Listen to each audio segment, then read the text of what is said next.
Imagine acordar em uma manhã tranquila, sair de casa e, ao olhar para a praça central da sua cidade, ver dezenas de pessoas dançando, mas não de alegria.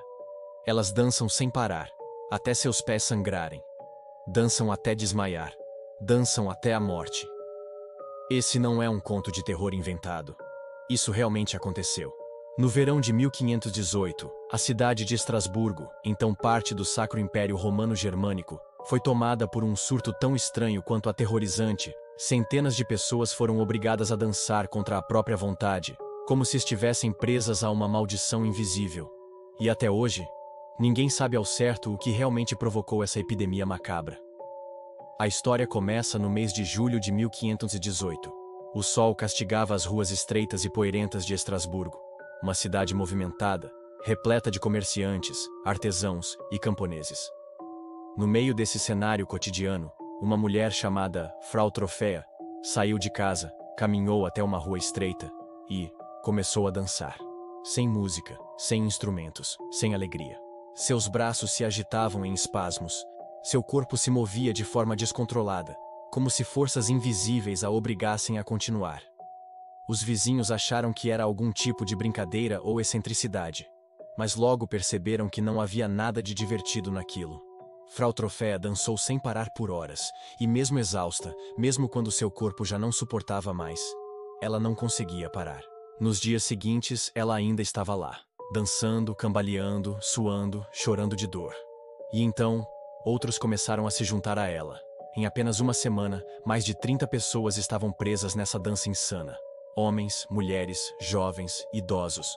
Não importava a condição física, eles simplesmente começavam a se mover, como marionetes sem cordas, sem descanso. Relatos da época descrevem que eles caíam no chão com convulsões. Mas ao recuperar o fôlego, se levantavam e continuavam a dançar. Os pés ficavam cobertos de feridas abertas, os tornozelos inchavam, mas nada conseguia deter o movimento involuntário. A situação logo chamou a atenção das autoridades da cidade. E ao invés de tratar aquilo como um problema de saúde, os líderes acreditaram que a solução seria deixar que os dançarinos dançassem até se curarem. Sim, isso mesmo.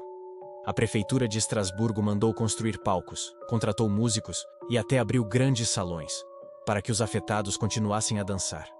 O que parecia um ato de compaixão acabou se transformando em um verdadeiro pesadelo. Com música tocando dia e noite, a multidão de dançarinos aumentou rapidamente. Alguns registros históricos afirmam que mais de 400 pessoas foram acometidas pela epidemia da dança. E não demorou para que o pior acontecesse.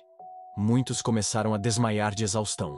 Outros tiveram ataques cardíacos. Alguns sofreram derrames, e dezenas morreram ali mesmo, no chão, com os pés em carne viva e o corpo tomado pelo colapso. Imagine o desespero. Familiares tentando segurar seus entes queridos, padres rezando para expulsar demônios, médicos completamente confusos diante de algo que jamais haviam visto. E no centro disso tudo, uma massa de corpos em frenesi, dançando até a própria morte. Na mentalidade do século XVI, o surto foi visto como algo sobrenatural ou divino. Muitos acreditaram que era um castigo de São Vito, um santo associado a crises nervosas e convulsões. Outros pensavam que era obra de feitiçaria ou de espíritos malignos que possuíam os corpos das vítimas. Na tentativa de resolver, autoridades organizaram procissões religiosas e levaram dançarinos em peregrinação até o santuário de São Vito, na esperança de quebrar a maldição. Mas para além das crenças religiosas, surgiam também teorias médicas estranhas para os padrões modernos. Alguns médicos da época acreditavam que a dança era resultado de um excesso de sangue quente no corpo. A solução proposta? Deixar os doentes se moverem até o corpo expelir o calor.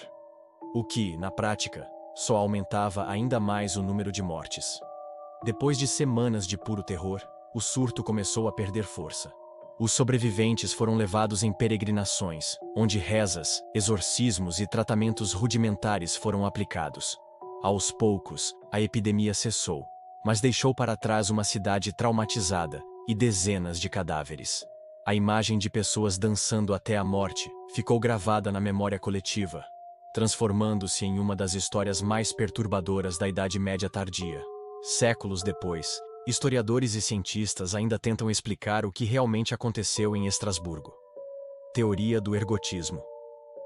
Muitos acreditam que o surto pode ter sido causado por um fungo chamado ergote, que cresce no centeio e outros grãos.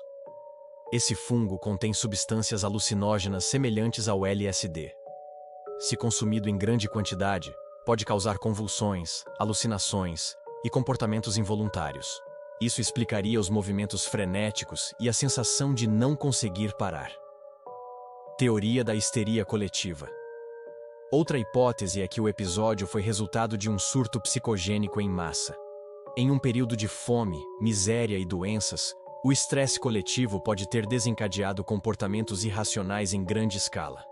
As pessoas acreditavam estar amaldiçoadas, e seus corpos respondiam a essa crença. Explicações religiosas e culturais. Ainda há quem defenda que tudo foi motivado pelo medo espiritual. Uma convicção tão profunda de estar sob maldição que levou centenas a literalmente dançarem até o limite físico. A dança da morte de Estrasburgo se tornou uma lenda sombria, estudada até hoje como um dos maiores mistérios médicos e sociais da história. Ela mostra como o poder da mente humana, combinado com crenças religiosas e pressões sociais, pode gerar fenômenos quase inacreditáveis. E até hoje, ninguém sabe com certeza se aquelas pessoas foram vítimas de um fungo, de histeria coletiva, ou de algo muito mais obscuro, que simplesmente desafia qualquer explicação racional. O que aconteceu em Estrasburgo em 1518 permanece como um enigma, um episódio que parece mais um pesadelo do que um fato histórico. Mas as crônicas da época são claras. Homens e mulheres realmente dançaram até morrer. Então, eu te pergunto, será que a maldição da dança foi apenas fruto do desespero humano? Ou será que havia de fato algo sobrenatural controlando aquelas pessoas? Como marionetes presas a uma música que só elas podiam ouvir?